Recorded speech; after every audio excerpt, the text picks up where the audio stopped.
Okay, it's 3 o'clock, so we'll get the meeting called to order.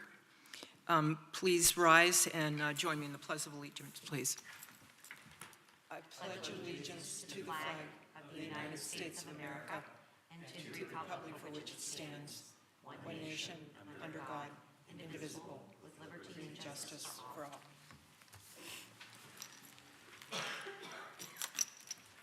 Okay, moving on next. Any public comment on agenda items?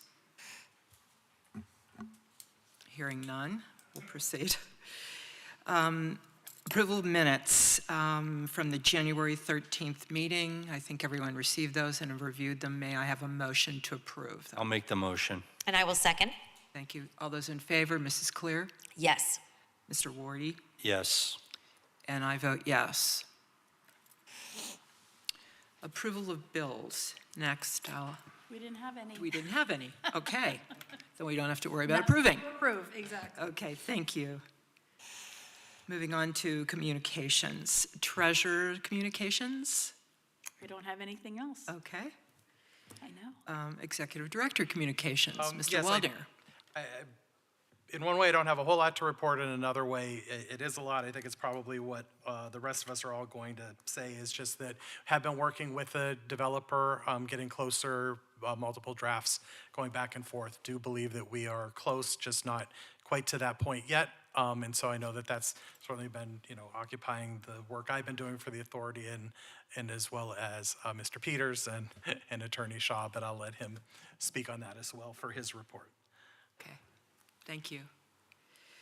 Moving on to the solicitor communications, Mr. Shaw. Yes, just as Matt indicated, we've been working with counsel for the developer, exchanging drafts, and I think we're getting very close to the end. So hopefully we will be in a position to make an announcement here in the near future. That's good news. Thank you very much. Consultant communications, No, They're like not I said, present, yeah, yes. Mr. Peters has been working on the same items we have as well. Yes, okay. Executive session. Yes, I just wanted to report as we recessed into last month on January 13th, 2025, an executive session was held to discuss real estate matters. Okay, thank you. Next item, citizens to be heard. Do we have anyone that would like to speak? Sure. Okay. Thank you, Mr. Dennis. I guess I'm representing all the citizens that aren't here. Proud to do it. I'm a large man. I can take it on. Want to thank you guys for all the hard work. It sounds like hopefully this is going to come to fruition soon. There's your consultant late. I ratted him out. Hopefully, I know it takes time and a lot of planning. Like I've said in the past, people love sausage, but no one wants to take the time to buy the ingredients and put the effort into making it. They just want to cook it and eat it. And sometimes not even that, they just want to eat it. I'm glad hopefully it'll come soon, and hopefully all these naysayers will be hopefully proven wrong.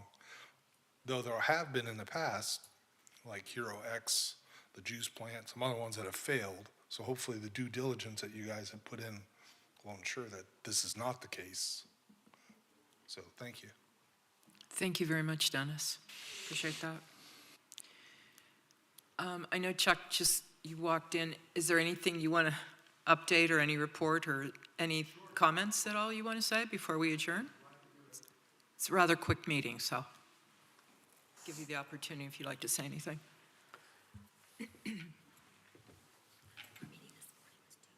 Oh, my God.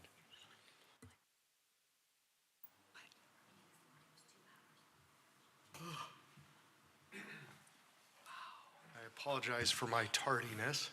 It's okay. So I think Mr. Shaw may have shared that we are incredibly close to having an agreement that we can share with the authority, and we'll discuss that further. I caught the tail end of Dennis's comments in referencing the other projects, and we have all experienced economic development projects that start and stop. significant differences in the projects that were just mentioned. Herb Fiss, who was the juice plant guy, gets brought up a lot. The story behind the story is that Governor Ed Rendell met Herb Fiss at a Philadelphia Eagles game in Ed Rendell's box and was convinced that this would be a great play. And I had nothing to do with that project, but oftentimes people get confused about what works and what doesn't work in economic development. And I just feel that it's important to share some of those differences. So in that particular case, there was no real project ever from day one. And Herb Fiss did not walk away a wealthy man or anything as a result of this. The Commonwealth did invest some money, and ultimately he was run out of town and the project never happened. But that's very, very different than the type of project that we're contemplating here, where we're in a very sought after commercial corridor next to one of the Commonwealth's greatest natural resources in Presque Isle. And so having been the one that's had the opportunity to have a lot of conversations with developers all over the country, not only about this project, but other similar projects, I have great confidence that there's going to be a lot of opportunity for success with the project. And I just thought that since I was tardy and since it was a short meeting, I'd take a moment to share my high level of confidence. With all of that said, these projects are never a slam dunk. If you look at a place like Knowledge Park at Penn State, I think Mr. Wardy early in his career had a little bit of involvement with that project, and that was a number of years ago, 20-some years ago. You're being very kind, aren't you? I'm not going to suggest that Mr. Wardy's been around a long time. But that project, if you looked at it today, you'd say it's an overnight success. Hundreds of people go to work there every day. Penn State attracted Kyocera, the Japanese conglomerate, to build a 50,000 square foot plant, but research and development facility with some assembly and their headquarters. Trucklight moved here from New York to go to Knowledge Park. We're really pleased with the 21 companies that have chosen to make that home. But that is over, that was the Governor Ridge administration when that project got started. So these are long-term plays. Economic development is not an overnight success. If you look at the work and effort that's gone into getting the Erie Malleable Iron site ready to go, it's been decades to get that rolling, and now it's going to look like an overnight success when some of these announcements come out that are incredibly exciting. So there will be fits and starts in economic development, but having done this type of work for a very long time, I have a high degree of confidence that what the authority is doing on 8th Street will be met with success. So that's all I have. The only other, I guess, official part of my report is that Mr. Waldinger and Mr. Hardy from my office are working through the RACP items, which are, of course, the township, but affect the authority as a sub-grantee. So communication on that is ongoing. Chuck, I want to give you credit, solicitor credit, and give Matt credit here as well. One of the things when we talk about the juice plant, I don't think there was any level of real due diligence, and those people that, in fairness, and I agree with your assessment that that was a bad deal, but I think that there were a couple people who were saying, wait a minute, this doesn't seem to add up, and those voices were kind of pushed aside. What we have different people, different perspectives in this project that are all looking at this critically, and I feel that's the other aspect of this, Chuck. There has been a lot of due diligence that has gone into this process, and a lot of different perspectives, and a lot of people trying to poke holes in this.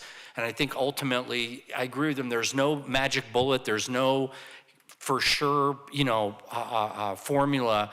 But we're doing everything we can to mitigate exposure and risk here for every person that lives in the community.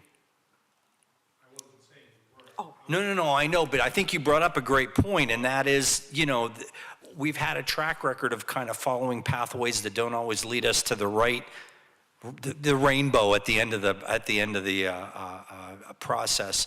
This is one of those where I feel we're doing everything possible to make sure that we're going to end up. And again, the three gentlemen that I mentioned have really been making sure that we do this the right way. So. And I would echo that too. Thank you very much, Matt, Chuck, and Solicitor, for all the hard work and time and due diligence you put into it, because I do know how long these projects take. I have some experience in it, and it's a labor of love. So thank you very much for all your good work thus far. And Madam Chairwoman, I would also like to thank you as well, Laith Wardy, Mr. Zimmer, Dan Olet, the experience and the knowledge that you brought to this entire process, especially as we are, vetting these developers, the questions that you asked, the holes that you, tried to make, that it has been invaluable to have you as a part of this team. So thank you very much for that. Certainly. Thank you. Mr. Peters, I wondered if you had a second. It might be, I think that, sometimes in Millcreek we get lost, or we're kind of in a silo, and we don't realize the bigger part of the picture that Millcreek Township, the General Authority, and the 8th Street Project have in this vision of Erie County, especially when it comes to Infinite Erie. For those that don't know, the Gateway to Presque Isle is, again, a part of the second playbook that Infinite Erie has just published. And I know you have been working very hard on that. I believe you're on the board. If you want to speak to anything, and sure, Millcreek's significance to Infinite Erie and what Infinite Erie is. Again, we're just one little piece in this puzzle. Yeah, I'd be glad to comment. So Infinite Erie was a result of when Bruce Katz was in town consulting on how our community should learn to speak with one voice when it comes to attracting investment. And that organization was stood up in 2020 or 2021 and has worked very, very diligently on many of the economic development projects that exist in and around Erie County. And what their focus has been is saying, okay, we're gonna really look at projects with a laser-like approach rather than, dribbing and drabbing dollars here and there, and working with state and federal government to encourage that kind of investment. And so the playbook that Supervisor Clear mentions is the physical manifestation of that. It is a book. You can, of course, find it on the internet as well, that describes the projects that leadership in Erie County are most interested in seeing go forward and why. With the current administration in Harrisburg, there's been a focus on waterfront development, how that development can support the attraction and retention of young people that we all need in our workforce. And so the Presque Isle Gateway District is absolutely critical to our success in making place or place making and creating a very defined sort of entrance to this Presque Isle. And we've all used it. Everybody in this room has used it a lot and knows that it's really something special, and to be able to get people to stick around longer is important. So Infinite Erie, and I won't speak for Kim Thomas, who is the executive director, but having a seat at that table and listening to leadership talk about the projects that were going to make the playbook, it was very exciting to see that they recognized that the work that you as an authority are doing is critical to the success, not just of Millcreek Township, but of all of our region. Thank you very much. Thank you, Chuck. Chuck, appreciate you. that. Any other business comments? Any discussion? Otherwise, I just would like to note that we would like to have an executive session. I was just going to ask that next. Okay, very good. So we'll adjourn this meeting. May I have a motion to adjourn? I'll make a motion to adjourn. I'll second. Okay, all those in favor? Yes. Yes. And I vote yes. Thank you very much.